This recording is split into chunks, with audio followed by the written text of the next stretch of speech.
لأول مرة في الجزائر والعالم تم اختراع آلة اصطناعية تعمل عمل البنكرياس من طرف بروفيسور جزائري مقيم بشيكاغو. هذه الآلة الصغيرة تساعد الأشخاص المصابين بمرض السكري من الاستغناء عن الأنسولين لمدة 5 أيام مع تعبئتها في كل مرة، كما يمكنك استخدامها حتى وأنت تحت الماء.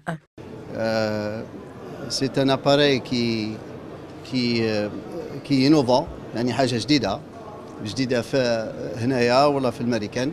هذه اللي لا pour réagir, pour contrôler et pour donner la possibilité aux gens de se régulariser ويصبحوا عايشين عيشة كما نقولوا هنا نورمال. هذه دونك اللي ايكيبي دون مانيير وين حتى كي يقيسها الماء ولا تعود في لابيسين افيك اون بروفوندور دو 1 متر هي اوكان سوسي، سادير لاباري تبقى ديما ماشيه.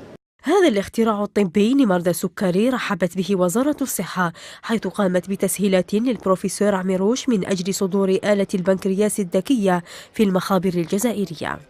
On était vraiment bien reçus par le ministère de la Santé هنا في الجزائر، ويعني فرحوا بنا، والمهم هو باللي راح نمشيو معهم ونديروا enfin l'enregistrement nécessaire باش هذه تصبح حاجة dans le but c'est de la production de cet appareil en Algérie.